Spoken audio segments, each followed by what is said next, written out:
Good afternoon. My name is Dr. Reginald Johnson. I am the president of the Charter School of Wilmington. I came across a quote and realized we are just touching the surface here at Charter. There is a fundamental trilogy for successful learning: the qualifications of the teaching staff, interests of the students, and the quality of the physical environment of the classroom. We want to provide our students with an exceptional learning environment that affords them the opportunity to comfortably collaborate and accelerate their development. The design of teaching and learning spaces should match the needs of our students and staff. One size does not fit all. Please join us in providing a world-class educational experience for our students. The Charter School of Wilmington is deeply committed to advancing an extraordinary learning environment for all of our students and staff. Thank you, have a wonderful day, and I'll see you soon.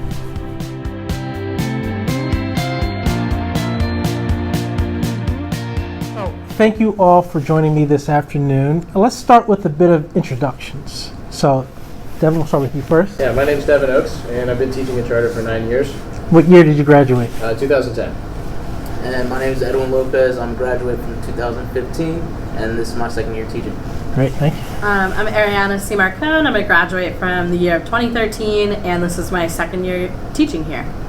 So, as you know, one of our big campaigns this year is to really update our classroom learning spaces.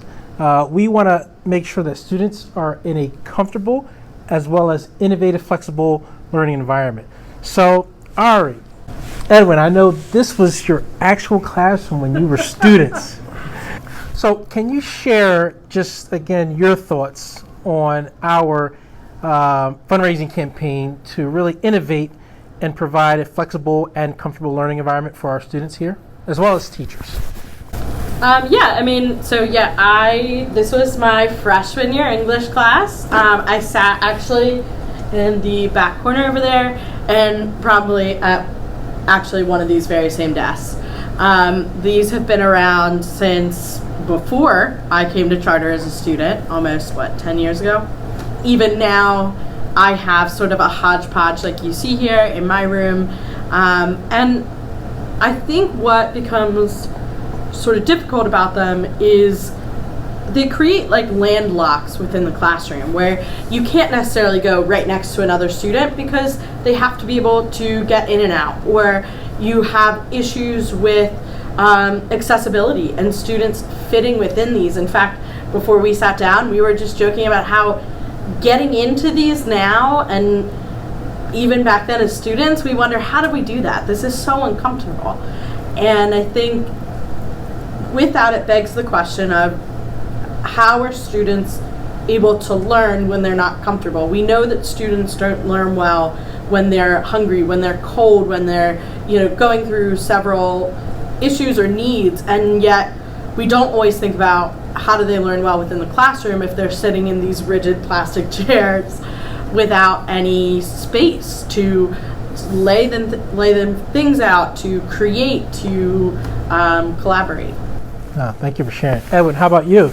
And where did you sit? Where did I sit? Great memory, Ari. I actually sat near the AC, I think, right here in front of my friends. So I actually had a lot of friends sitting in here. And it's nice to just look around and also see what changed. And if we take a look, we're talking about innovation. I mean, smart boards probably just began to be introduced when I was in school. Chromebooks were still not one-to-one.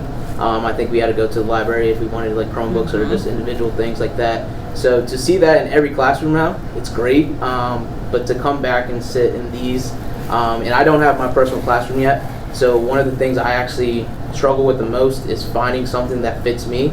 And it's hard to come up with a seating chart for students when I don't really have the accessibility, or at least seatings that could fit my imagination just yet. I do go around and put them into groups, but it's hard because then I have to take some time before class and then also after class to put everything back together and rearrange it how the original teacher has it in their class, and it takes a while. And I think some of the students hate putting it back. They're so heavy, uncomfortable, and it just takes a lot, and it ruins, I think, just the speed of the classroom as students come in trying to drag these around and get comfortable. Thank you for sharing that. And Devin, I know this was not one of your classrooms per se as a student, but in terms of teaching and learning, what would it mean for you if we were to update every classroom here at Charter?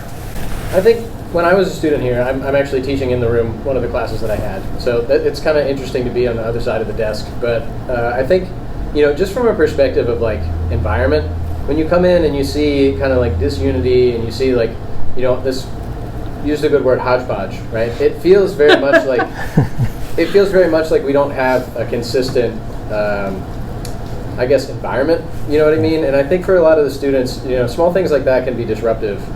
Like for instance, today, all my desks were sort of pushed over towards one side of the room when they came back from break after not being here for a while. And they all had like a really strong reaction to that, even just like a small dislocation like that. So, I think it's a comfort thing, but it's also about like what kind of message it sends. The environment that we're in, I think, plays a really big role in like how you feel about the place you're spending a lot of your time. If you're uncomfortable and it looks like it's just kind of been cobbled together, I don't know that it's a huge thing in terms of like affecting your learning, but it's one of those subconscious things. And I think students, like as everyone was saying, they're spending a lot of their time moving these desks around in all their classes. Having a more collaborative kind of setup, I think, would allow teachers to do things that are going to be more conducive to that collective problem solving. So, for me, it's message, it's how does it look, how does it come across, but it's also just kind of being able to take pride in our appearance. And I think that's something a lot of students, would love to have more of. Yeah, thank you, Devin. So before we close, what do you guys want to say to our community out there that can actually support this fundraising campaign? Evan, we'll start with you. I would say this school really runs on the community itself. We're a charter school, we take pride, but it's not just the teachers, it's really the families that make the school. And I think we wouldn't be still running and being the top school in the state without the families. So if they could really come back and support as well, not only the families now, but previous families, future families that think they're going to come to Charter, give a hand, and hopefully your students will have a great time here. Ariana? Yeah, I think that right now is a huge opportunity and a huge turning point for Charter because we can take what's been working and improve upon it. And I think for those who have the ability to give and help us achieve that, you are helping us take the education that your student is getting or will get or has gotten and provide more in the sense of their ability to collaborate, their ability to build skills that will help them outside of our school, their ability to have experiences that make this setting educationally different from all the rest. And part of that comes down to the little pieces that are furniture, that are desk environment or school classroom environment. I was going to say, I think I can speak for both of you guys and myself with regard to like what an incredible opportunity the school created for us in our lives. We chose to come back here and be teachers because we loved the school and we loved the teachers that we had. We may not have loved the furniture or some of the other facilities, but that's where we can kind of lean on the community, right? We can ask parents and former students, anybody else who's in our network to try to give back a little bit because the school has given so much to all of us. And I think, as you were saying, rounding a corner, thinking about what's the future of the school going to look like, we haven't had really any substantial upgrades in the last, I started here in 2006 and a lot of the furniture looks the same. So, I think it is a good time to express that gratitude that we have to the community, but also ask them to think about how they can give back to us. Well, I think it's also a good point for, alumni who want to become involved or who want to enrich the place where they were formed just as we were. And so it provides an opportunity for alumni to give back in a way that isn't necessarily time or freeing up themselves to be on a Zoom or anything else. It's more so just being able to support. Thank you again. And to the community, we look forward to any support that you can provide us. The physical environment does matter. Thank you guys. Have a great day.